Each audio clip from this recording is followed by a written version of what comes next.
How do you manage to work in this area in Germany where there are a lot of regulations? And what do you feel is the biggest struggle in that, or the most challenging? I think the most challenging is to have the guts to just do it. And I think that's the one thing you really, really need working in that space in Germany, for example. I think what we do is Set&Setting with all our endeavors. We don't do anything illegal. And let's say something is probably a bit more in the gray zone, but I think we don't do anything illegal, and that's something we really take care of, and we're really, it's important to us. So for example, the retreats are in the Netherlands, and the psychedelic coaching doesn't say, like, we don't give them any advice to how to buy it, so you need to buy it yourself. And in general, we try to speak of our experience, and we also put disclaimers. I mean, you can say anything and just put a disclaimer before it, and then you're safe. this kind of thing. And also, we have the research chemicals, as you said, like actually at the moment it's 1D LSD, which is a legal substitute of LSD, and you can buy it in Germany 100% legally. Actually, I saw there are LSD retreats in Germany, 1D LSD retreats in Germany, which is crazy. And there are in Berlin, I think there are brick and mortar shops where you can buy 1D LSD, and you can get like a coaching there, or you can ask how to use it and everything. So the people always find their ways through it. And I think in the end, how it feels for me, we're still a minority. It's still not a big thing. I mean, we're in the space and psychedelics, we think like, oh, this is the next big thing. It's so amazing, psychedelic renaissance. Wow. But I think if you compare it to the general public, we're still really small. I actually saw, I don't know if you've seen that, when I was scrolling Instagram a couple of weeks ago, and there was an ad for an ayahuasca retreat. And I'm not going to say the name of it, but they're just openly playing ayahuasca retreat Instagram ads on Instagram and Facebook. Oh wow! Because nobody really cares. Nobody really is prosecuting it to the end. I guess nobody's really caring that much about psychedelic work. Yeah, but again, the biggest challenge in the end for me is to know. For example, I think one part of me is like, I think if you would have an enemy, like a really strong enemy, and he really would try everything he could do to prosecute you, to make the police get you, I'd say. I think that's something I would be scared of. So, but in the end I still do it because it feels right. It feels more important than listening to the fear. Mm-hmm. Yeah, and the legal landscape is shifting all the time, and it's really difficult to define clearly what a psychedelic is and when does it end. You said, you have to buy it yourself. Obviously, you run your own retreats that you can recommend, I would assume. But I've had that, and I've struggled with that at the beginning when I started doing the work. When people asked me, "Hey, where should I go?" Because I don't want to take the responsibility to tell them what to do and guide them, and I just don't want to claim that I have enough knowledge to say that this is what you should be doing. I don't think we can ever really say that. So for me, the way that I work was always, well, you need to find out where feels right for you, and we can have a conversation about safety, but I'm not going to tell you how to be safe. But I do have the question a lot, right? Where should I go? How much should I take? So you don't advise people on, how to get anything, but you do say you need to go get it yourself. So I wonder where the line for you is. So how do you work with that when you get very clear questions like that? Yeah, I mean, you can give hints, and like what? In case it's so first of all, in case if it's legal, you can of course tell it. Why not? I mean, you can say, oh, there are legal LSD derivatives like 1D LSD. It's not really it's probably, we don't know how safe it is. We can never say how safe it is. That would be my issue, there. Right?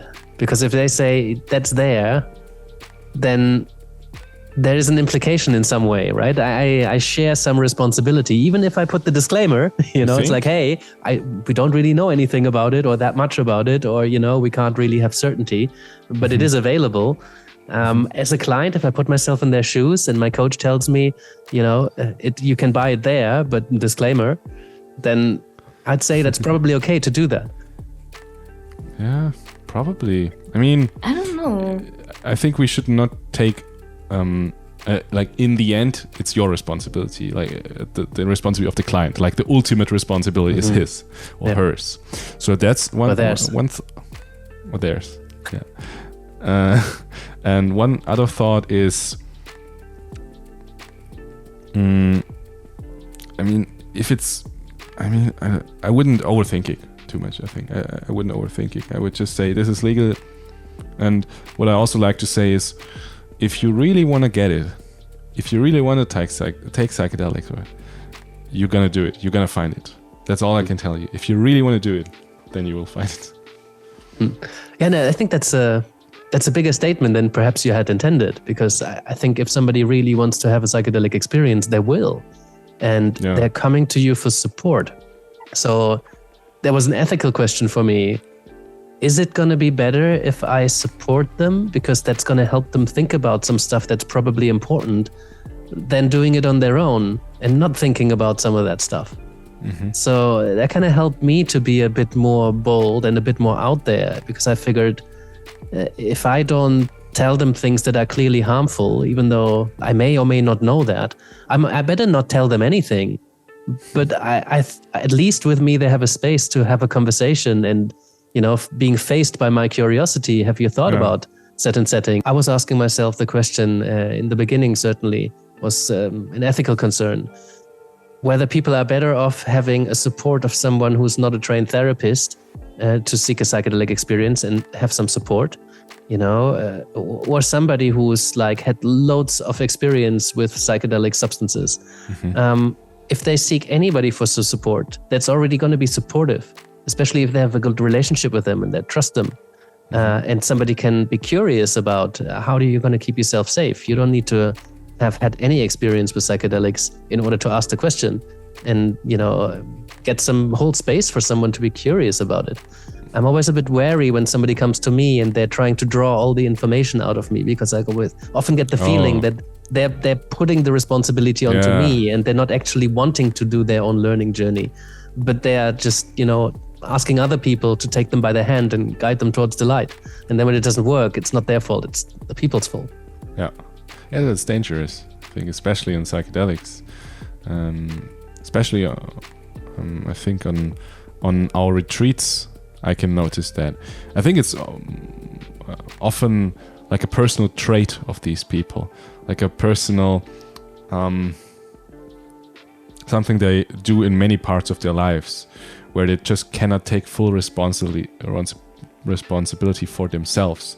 And so, of course, they don't do it with psychedelics either. So I don't think it's like only with psychedelics they don't do it. It's like something that repeats itself with their life. Yeah, it's a challenging question to answer, right? Because it's better you talk about it with anybody than to not talk about it at all and just jump into an experience.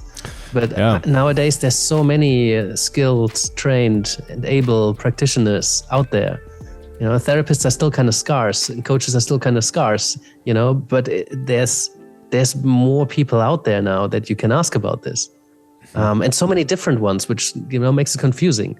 There's so many coaches who say, "Yeah, of course I'm going to take you. What doses, microdosing schedule is going to be good for you, and where to look for information. And if you read these 3 books, then you're going to be all set up. If you do this online course, then you're going to have enough information."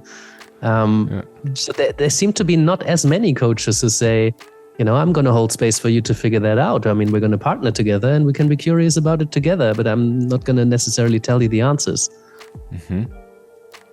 But I think it goes both ways. Like there are a lot of people, like we had also in the retreats, like they had their first experience and they say, now I understood it, and now I want to give retreats as well, and I want to guide people because I see that as my future, and it was told by the medicine. And I think you have a lot of people of them as well.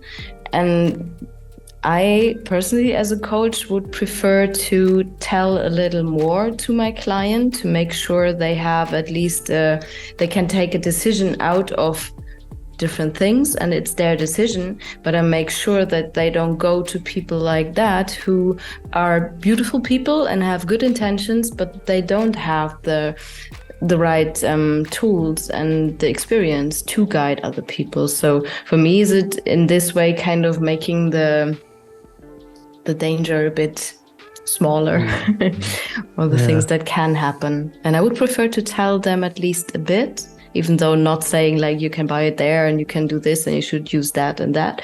But there's a lot in this realm now that is growing that is not really healthy or with enough responsibility.